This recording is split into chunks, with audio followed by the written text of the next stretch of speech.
Hello everyone, this is CS Vikram Singh and welcome to our classes. और आज की class में हम बात करेंगे सेटिंग अप ऑफ बिजनेस की हमारी क्लास है। Setting up of business entity and industrial label law, आज हम उसकी बात करेंगे। और चैप्टर नंबर 4 हमारा चल रहा था। Chapter number 4 startups and it is registration. Startup and it is registration. तो आज हमने लास्ट क्लास में बात किया था कि किस किस तरह से जो फाइनेंशियल सपोर्ट्स है, जो अदर सपोर्ट्स हैं, गवर्नमेंट किस किस तरह से स्टार्टअप को जो है सपोर्ट करती है, हमने अपने लास्ट क्लास में पढ़ा था। हम आगे फर्दर स्टार्ट करते हैं अपनी क्लास के अंदर। आज नेक्स्ट नया टॉपिक स्टार्ट करेंगे। टॉपिक का नाम है रिकॉग्निशन एंड स्टार्टअप। आज के टॉपिक का नाम है recognition has startups recognition as startup। अब क्या है, किसी भी एंटिटी को startup as a startup recognise करने के लिए क्या प्रोसेस होती है, ठीक है ना। तो उसके लिए प्रॉपर प्रोसेस होती है, तो वो प्रोसेस हम बात करेंगे। पहला स्टेप की अगर मैं बात करूं, स्टेप नंबर 1, आपको एप्लीकेशन लगानी पड़ेगी। कोई भी entity, any entity, if it is want it is proposed to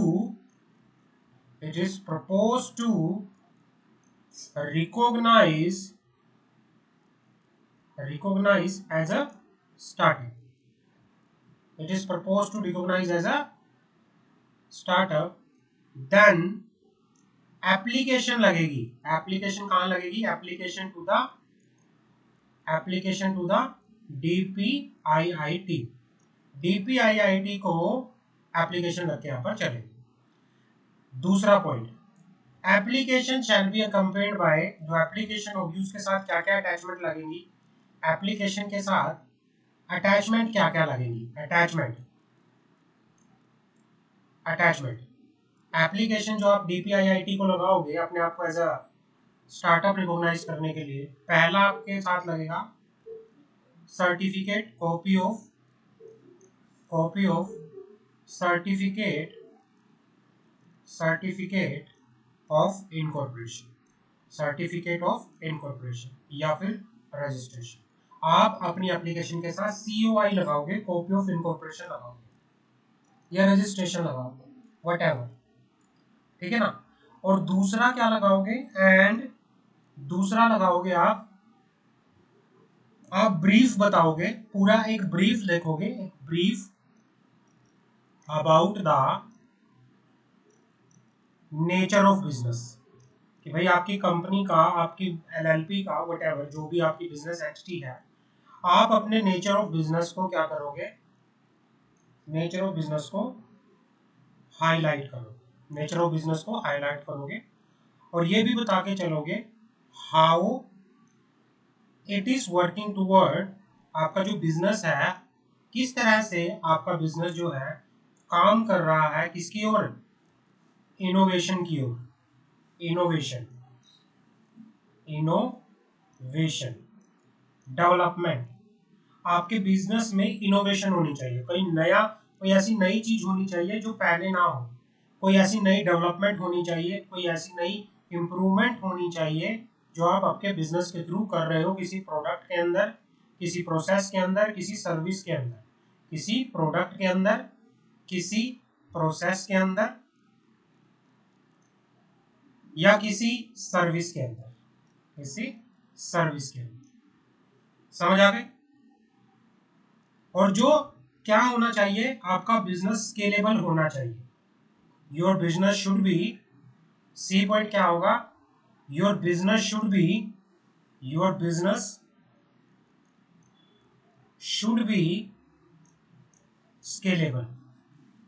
scalable business होना चाहिए आपका। स्केलेबल का मतलब क्या है कि भाई उसके अंदर पोटेंशियल ऑफ ग्रोथ होनी चाहिए।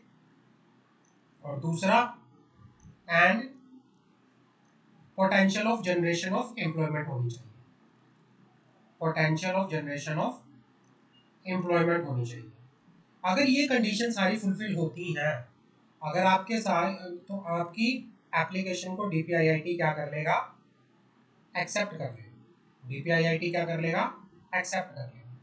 डीपीआईआईटी के पास जब आप एप्लीकेशन लगाओगे, डीपीआईआईटी में after calling such document information and after making such inquiry, आपसे कोई फर्दर डॉक्यूमेंट भी डीपीआईआईटी मांग सकता है, कोई फर्दर इंफॉर्मेशन भी आपसे मांग सकता है, ठीक है ना, कोई फर्दर इंक्वायरी भी कर सकता है, और जैसा उसको ठीक लगता है तो दो काम डीपीआईआईटी कर सकता है।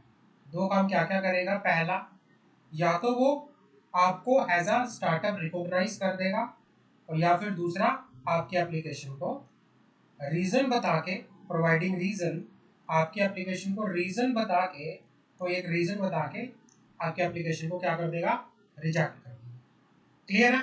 तो ये एक प्रोसेस होती है कि किस तरह से अगर आप अपनी एंटिटी को, किसी बिजनेस एंटिटी को एज अ स्टार्टअप रिकॉग्नाइज कराना चाहते हो, बिजनेस एंटिटी को एज अ स्टार्टअप रिकॉग्नाइज कराना चाहते हो, तो आपको क्या क्या चीजें ध्यान रखनी पड़ेगी। क्लियर है? आगे बात करते हैं।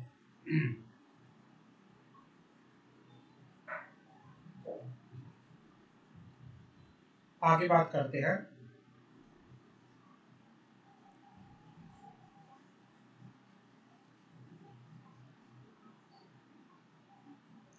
हाँ, अब क्या कहना चाह रहे हैं, startup recognition by the DPIIT enable the company to access. अब क्या है, डीपीआईआईटी डीपीआईआईटी किसी भी कंपनी को, किसी भी कंपनी को जब एज अ स्टार्टअप रिकॉग्नाइज करती है, एज अ स्टार्टअप रिकॉग्नाइज करती है, तो उसको क्या क्या बेनिफिट होते हैं। तो क्या क्या बेनिफिट है जो एक स्टार्टअप को मिलकर यहाँ पर चलते हैं। पहले पहले क्या होता है, टैक्स बेनिफिट मिलते हैं, टैक्स बेनिफिट मिलते हैं। दूसरा, इजियर कंप्लायंस, स्टार्टअप के लिए काफी इजियर कंप्लायंस है। और क्या है, आईपीआर, इंटेलेक्चुअल प्रॉपर्टी राइट्स की रिलेटेड जो एप्लीकेशन होता है उनकी क्या है, फास्ट ट्रैकिंग है। ये बेनिफिट एक स्टार्टअप को मिलकर चलते हैं। क्लियर है? तो जब भी कोई डीपीआईआईटी किसी कंपनी को एज अ स्टार्टअप रिकॉग्नाइज करता है, तो उसको क्या क्या मिलता है, उसको टैक्स बेनिफिट मिलते हैं, उसके इजिएस्ट कंप्लायंस होते हैं, और उसके इंटेलेक्चुअल प्रॉपर्टी राइट्स जो हैं क्या होके चलते हैं, वो फास्ट ट्रैक होके यहाँ पर चलते हैं। फास्ट। अब क्या है, गवर्नमेंट ने किस किस तरह से क्या किया गया है स्टार्टअप के लिए। स्टार्टअप के लिए गवर्नमेंट ने कंप्लीट ऑनलाइन प्रोसेस की गई है for the recognition of startup. अगर कोई अगर कोई कंपनी क्या करना चाहती है, अपने आप को एज अ स्टार्टअप रिकॉग्नाइज कराना चाहती है, एज अ स्टार्टअप रिकॉग्नाइज कराना चाहती है, तो गवर्नमेंट ने क्या किया गया है, डीपीआईआईटी ने क्या किया है, proper online application, proper online जो है प्रोसेस बना रखी है, एक पूरी ऑनलाइन प्रोसेस है पूरी। दूसरा point, modification of definition of startup in February 19 and improvement incorporated in the recognition process reduce the time taken for grant of a recognition certificate of 1 to 4 days। Startup के लिए जो time दिया गया है recognition देने का, एक startup को रिकॉग्नाइज करने का जो सर्टिफिकेशन देने का टाइम है एप्लीकेशन के बाद 1 से 4 दिन है, कम से कम 1 से 4 दिन है।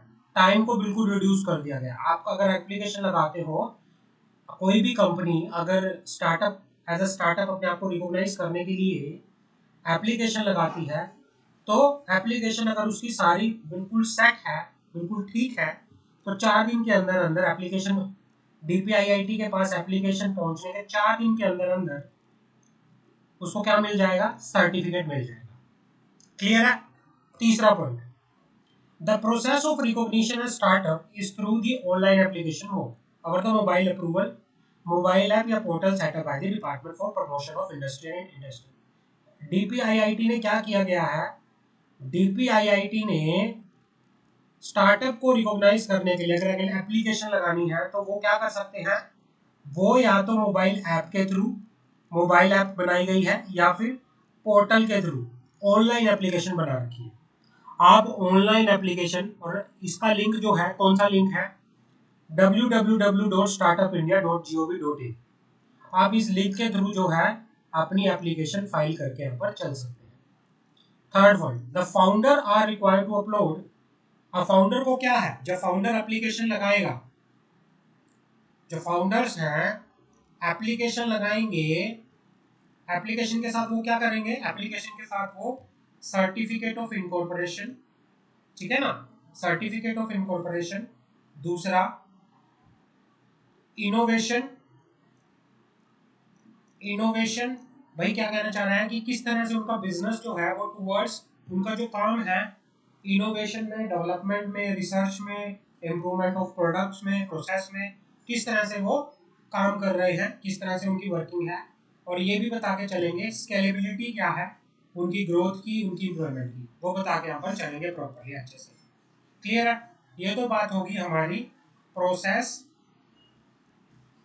Process for recognition, process for recognition as a startup, process for recognition as a startup। दूसरी बात करते हैं,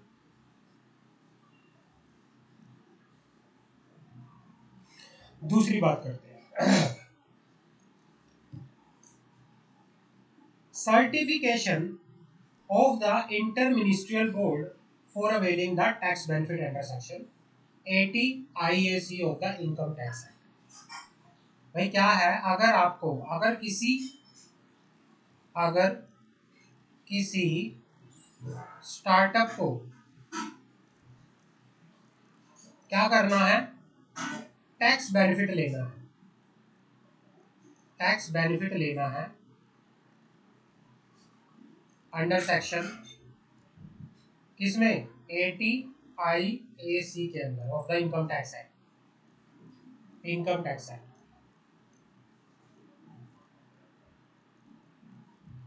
तो क्या करना पड़ेगा, यहाँ पे आपको सर्टिफिकेशन करवाना पड़ेगा। स्टार्टअप को क्या करना पड़ेगा, स्टार्टअप को सर्टिफिकेशन करवाना पड़ेगा, सर्टिफिकेशन।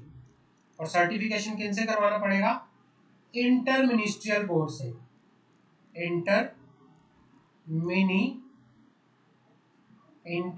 मिनिस्ट्रियल बोर्ड से, इंटर मिनिस्ट्रियल बोर्ड, इनसे क्या कराना पड़ेगा, सर्टिफिकेशन कराना पड़ेगा। A startup being a private company या limited liability partnership which fulfill the conditions specified in subclause 1 and subclause 2 of the explanation to section 80 IAC, 80 IAC के explanation जो है उनको जो कंडीशन बता रखी है, अगर एक स्टार्टअप प्राइवेट कंपनी या LLP उनको फुलफिल कर देती है तो क्या कर सकती है, may for obtaining the certificate for the purpose of section 80 IAC of the act make an application in form 1 along with the document specified therein to the board, and the board may after calling for such document information and making such inquiry has it deemed fit। क्या करना पड़ेगा, अगर किसी startup को, अगर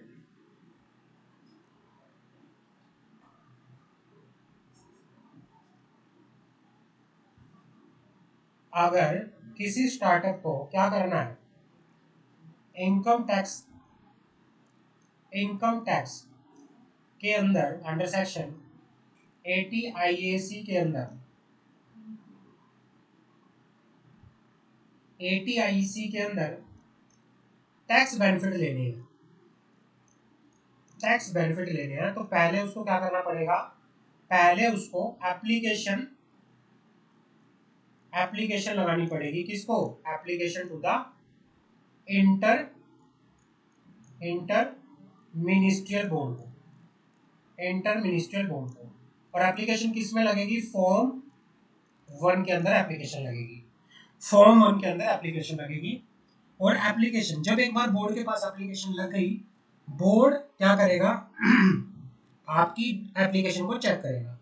अगर उसे लगा, बोर्ड को लगा कि कोई दूसरी डॉक्यूमेंट को डिमांड कर सकता है आपसे, कोई इंफॉर्मेशन लग सकता है, कोई भी इंक्वायरी अगर उसको लगा, उसके बाद वो क्या कर सकता है, उसके बाद वो क्या कर सकता है, या तो आपको सब कुछ चेक करने के बाद बोर्ड या तो आपको कर देगा ग्रांट द सर्टिफिकेट, बोर्ड आपको या तो सर्टिफिकेट ग्रांट कर देगा, ठीक है ना।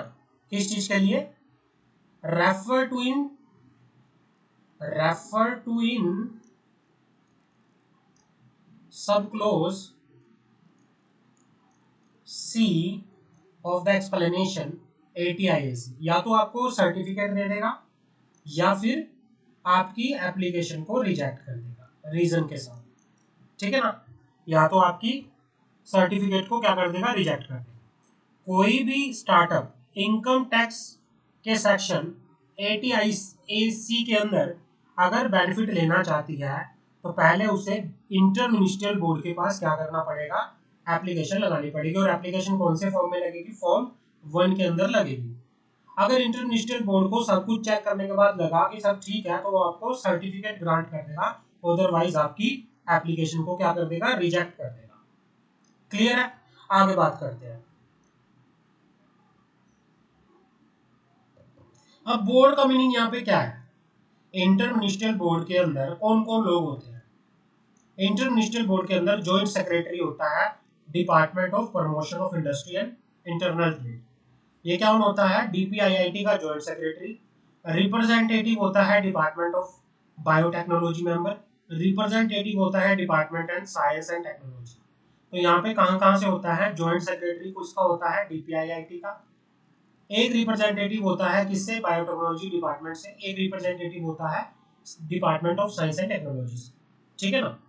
अब पोस्ट गेटिंग रिकॉग्निशन स्टार्टअप में apply for tax exemption under section ATIAC of the income tax act, post granting clearance of tax exemption the startup can. तो स्टार्टअप कितने सालों के लिए एग्जम्पशन ले सकता है टैक्स के अंदर?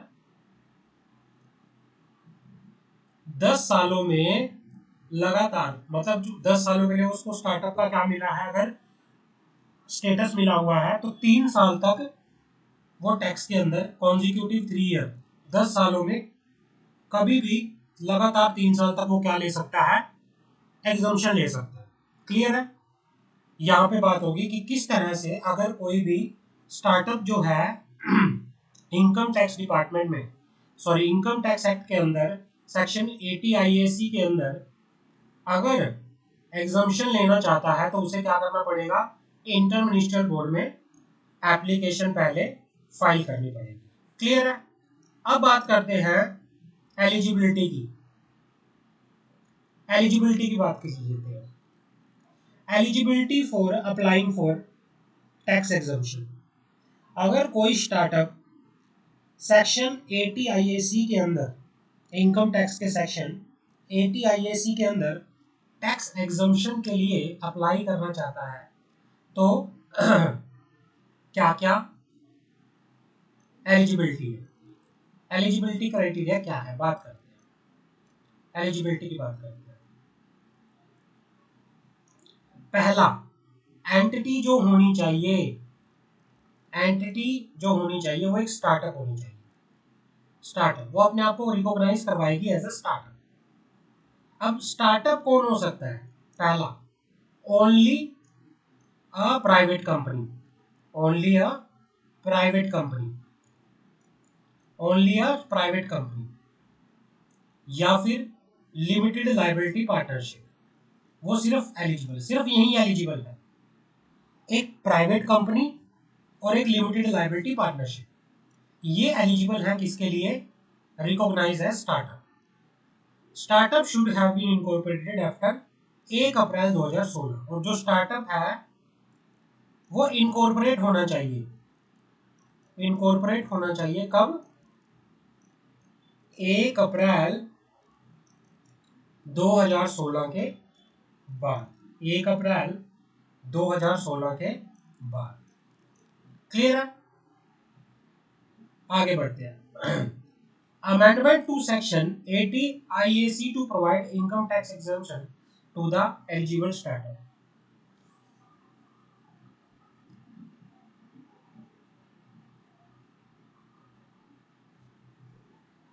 क्या कहना चाह रहा है यहाँ पर? अब एग्जम्पशन कैसे मिलेगी? 80 IAC के अंदर अमेंडमेंट आई थी एग्जम्पशन के लिए। Under section 80 IAC the startup incorporated after 1 April 2016 but before 1 अप्रैल 2022। कोई भी स्टार्टअप, ये कहना चाह रहा है, कोई भी स्टार्टअप अगर 1 अप्रैल 2016 के बाद, कोई भी स्टार्टअप अगर 1 अप्रैल 2016 के बाद और 1 अप्रैल 2022 से पहले इनकॉर्पोरेट हुआ है, इनकॉर्पोरेट हुआ है, तो उसको, वो एलिजिबल है, तो वो एलिजिबल है कितने? तो वो एलिजिबल होगा 100% टैक्स एग्जम्पशन के लिए। 100% टैक्स एग्जम्पशन के लिए, एग्जम्पशन के लिए उसको रिबेट मिल जाएगी पूरी की पूरी। 100% टैक्स उसका माफ हो जाएगा for the period of 3 years। 3 सालों के तक उसका टैक्स जो है पूरे का पूरा 100% माफ हो जाएगा for the period of 3 years, 3 years के लिए। क्लियर है? The startup recognized under the Startup India policy can now claim tax exemption in 3 out of the first 10 year under section 80 IAC। अब क्या है, कोई भी स्टार्टअप जिसको स्टार्टअप इंडिया पॉलिसी के अंदर रिकॉग्नाइज किया गया है, वो 3 साल तक क्या कर सकता है? एग्जम्पशन ले सकता है अपने पहले 10 सालों में। 10 सालों में कभी भी 3 साल तक लगातार क्या ले सकता है? एग्जम्पशन ले सकता है। क्लियर है? ऑल्सो द एनुअल टर्नओवर, और उस स्टार्टअप का एनुअल टर्नओवर जो है, उस स्टार्टअप का एनुअल टर्नओवर जो है वो क्या, कितना नहीं होना चाहिए? 100 करोड़ से ज्यादा नहीं होना चाहिए, ये कंडीशन। समझ आ गई? आगे बढ़ते हैं। Tax exemption under section 56 of income tax act. Tax exemption under section, एक स्टार्टअप को सेक्शन 56 के अंदर किस तरह से एग्जम्पशन मिलेगी? Tax exemption under section 56 of the income tax act, उसकी बात कर लेते हैं। क्लियर है? अब क्या है, कुछ कंडीशन बता रखी है। अगर कोई भी पर्सन, कोई भी स्टार्टअप, ठीक है ना, कोई भी स्टार्टअप अगर सेक्शन 56 के अंदर एग्जम्पशन लेना चाहता है, तो यहाँ पे क्या है, कुछ कंडीशन है। स्टार्टअप को कुछ कंडीशन फुलफिल करनी पड़ेगी। सबसे पहले, it has been recognised by the DPIT under para 2 clause 3 sub clause A और has per any earlier notification on the subject. ये कहना चाह रहा है DPIIT ने क्या किया जाना चाहिए? उस एंटिटी को डीपीआईआईटी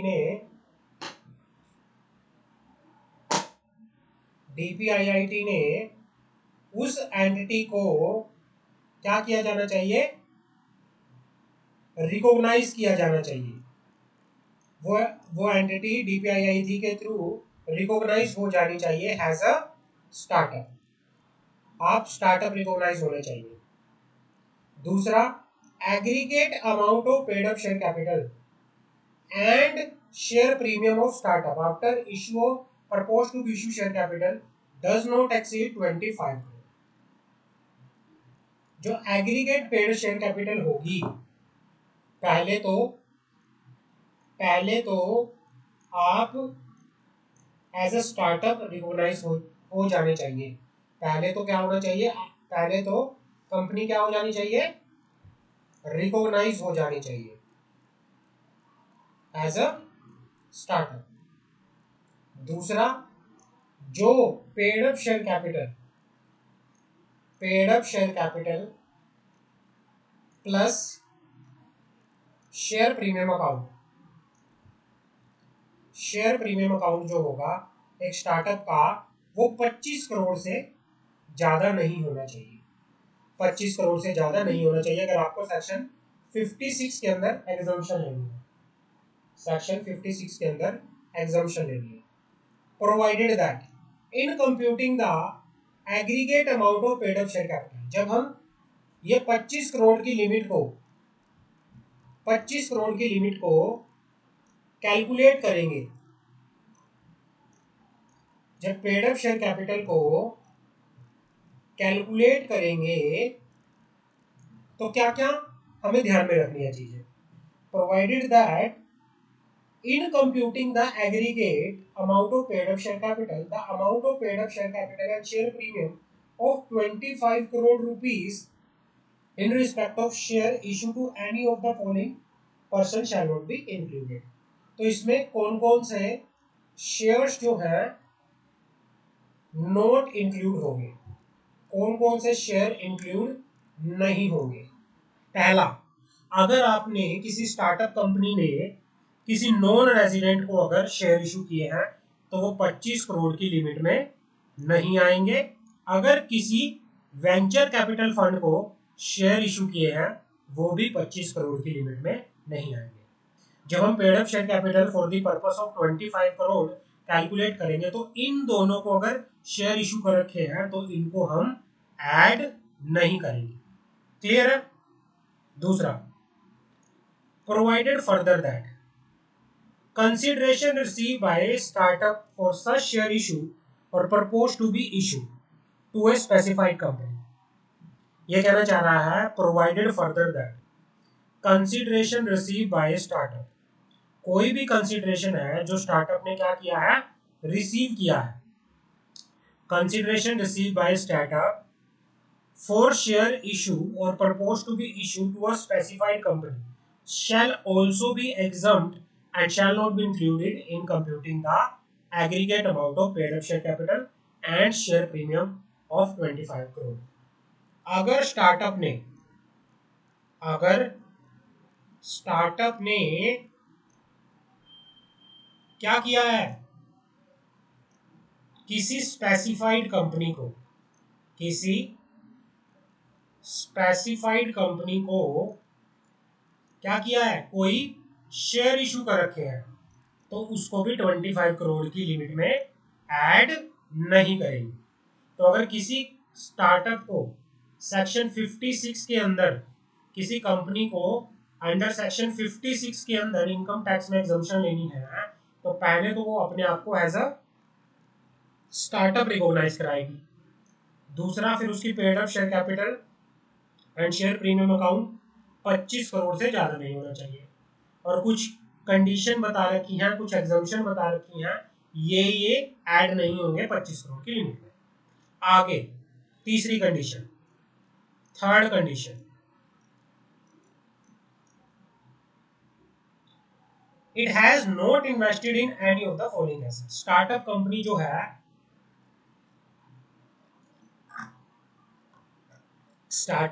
जो है, क्या नहीं करेगी, it has not invest in any of the following assets, इनमें से किसी भी एसेट के अंदर, जो ये नीचे एसेट्स बता रखी हैं, ये जो नीचे एसेट बता रखी हैं, इनमें किसी भी एसेट के अंदर स्टार्टअप कंपनी इन्वेस्ट नहीं करेगी, नहीं करेगी। अब ये कौन कौन सी एसेट है? पहला, it has not invest in any of the following asset, किसमें नहीं करेगी?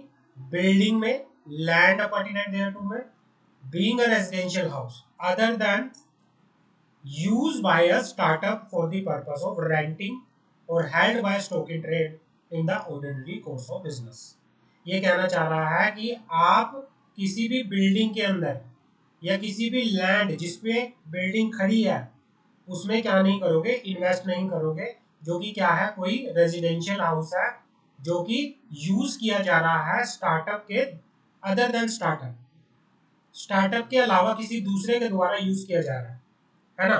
और उस स्टार्टअप को किस पर्पस के लिए? स्टॉक इन ट्रेड के, उस जो कोई दूसरा बिजनेस एंटिटी है उस बिल्डिंग को क्या कर रही है? यूज कर रही है, किस पर्पस के लिए? बिजनेस पर्पस के लिए, बिजनेस पर्पस के लिए।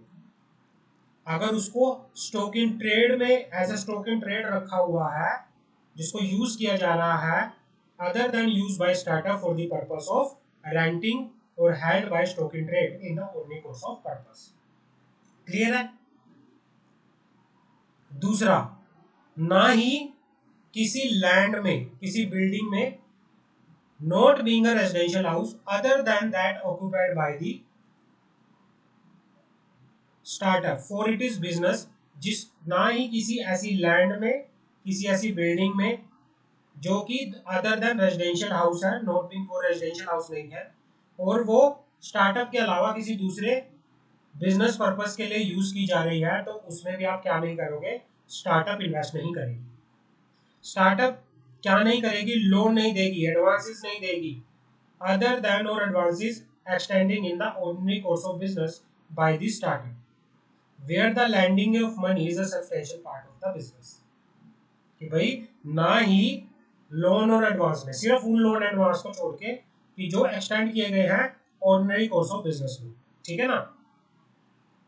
Capital contribution made by any other entity, अगर कैपिटल कंट्रीब्यूशन, स्टार्टअप कोई कैपिटल कंट्रीब्यूशन नहीं करेगी, किसी शेयर्स और सिक्योरिटी में क्या नहीं करेगी? इन्वेस्ट नहीं करेगी, किसी मोटर व्हीकल में, एयरक्राफ्ट में या फिर किसी याच में, इनमें क्या नहीं करेगी? इन्वेस्ट नहीं करेगी, सिर्फ other than held by startup for the purpose of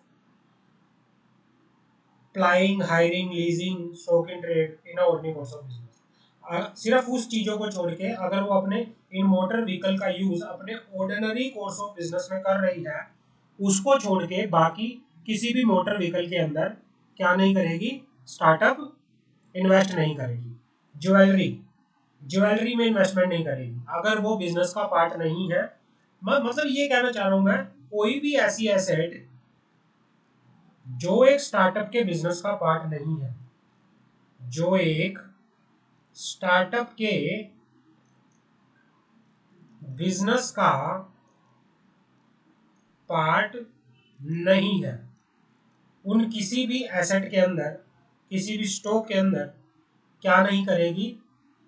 startup invest नहीं करेगी। क्लियर है? आगे बात करते हैं। स्पेसिफाइड कंपनी क्या होता है? Specified company, what is the meaning of specified company? Means a company whose shares are frequently traded with the meaning of Security and Exchange Board of India, substantial acquisition of shares and takeover regulation। मतलब जिस company के share जो है, specified company कौन सी company होती है? Specified company वो company होती है जिसके शेयर जो है स्टॉक एक्सचेंज पर फ्रीक्वेंटली ट्रेड होते हैं, फ्रीक्वेंटली ट्रेड होते हैं, जिसके शेयर्स फ्रीक्वेंटली क्या होते हैं? ट्रेड होते हैं, एंड जिसकी नेटवर्थ कितने से ज्यादा नहीं होती है? 100 करोड़ से ज्यादा ना हो, नहीं सॉरी, जिसकी नेटवर्थ जो है एक 100 करोड़ से ज्यादा होती है और टर्नओवर जो है 250 करोड़ से ज्यादा होता है। स्पेसिफाई कंपनी वो कंपनी होती है जिनके शेयर्स फ्रीक्वेंटली ट्रेड होते हैं, जिनकी नेटवर्थ 100 करोड़ से ज्यादा है, जिनका टर्नओवर 250 करोड़ से ज्यादा है, तो वो क्या है? Specified company. क्या है? स्पेसिफाइड कंपनी हो गया पर चलती है। क्लियर है? आगे बात करते हैं। वेंचर कैपिटल कंपनी कौन सी होती है? वेंचर कैपिटल कंपनी का मीनिंग है venture capital fund. Venture capital का मीनिंग है वेंचर कैपिटल फंड। अगर आप ये कंडीशन फुलफिल कर देते हो, तो अगर कोई भी स्टार्टअप जो ये ऊपर वाली जो कंडीशंस हैं, जो ये कंडीशन ऊपर बता रखी है, अगर कोई भी स्टार्टअप कंपनी इनको फुलफिल कर देती है तो उसको क्या मिल जाएगी? एग्जम्पशन मिल जाएगी। क्या मिल जाएगी? एग्जम्पशन मिल जाएगी। क्लियर है? आगे बात करो।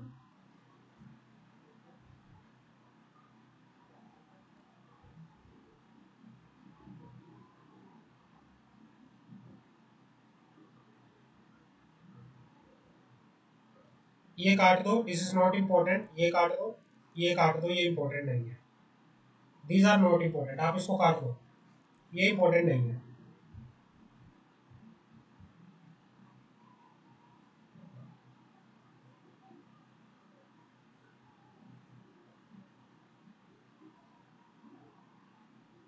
हाँ,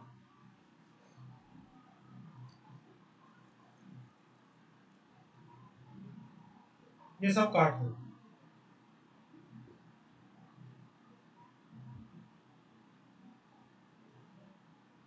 ये भी काट दो, ये भी इम्पोर्टेंट नहीं है।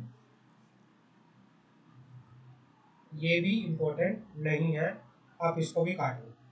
ये सारा चीज इम्पोर्टेंट नहीं है, यहाँ से इम्पोर्टेंट है।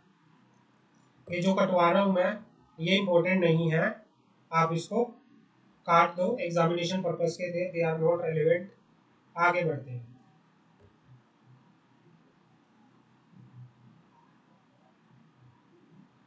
Exemption for startups. Exemptions for startup. Startup के लिए क्या क्या एग्जम्पशन पढ़ते हैं। सबसे पहले तो है सिंपल प्रोसेस। गवर्नमेंट ने, हमें ऑलरेडी पढ़ चुके हैं, इस चीज को हमने पढ़ लिया है, तो हम इसको डिटेल में नहीं पढ़ेंगे। भाई सिंपल प्रोसेस है। गवर्नमेंट ने क्या कर रखा है? गवर्नमेंट ने मोबाइल ऐप और पोर्टल के थ्रू एक स्टार्टअप को रजिस्ट्रेशन कराने का एक बिल्कुल ही सिंपल प्रोसेस बना रखी है। आप ऑनलाइन एप्लीकेशन फाइल करो, आपको सब कुछ ऑनलाइन मिलेगा। Reduction in cost.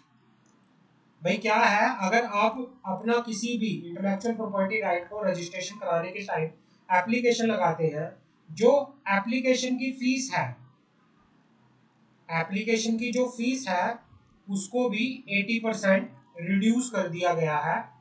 80% reduction. Easy access to the fund. भाई यहाँ पे गवर्नमेंट ने क्या कर रखा है? स्टार्टअप फंड बना रखा है। 10,000 करोड़ का स्टार्टअप फंड बना रखा है कि अगर कोई भी कंपनी स्टार्टअप कर रही है तो वहां से गवर्नमेंट उसको क्या करेगी? हेल्प करेगी। गवर्नमेंट क्या करेगी? हेल्प करेगी। Tax holiday. टैक्स हॉलीडे का मतलब क्या है? Tax exemption. Tax exemption for the 3 years।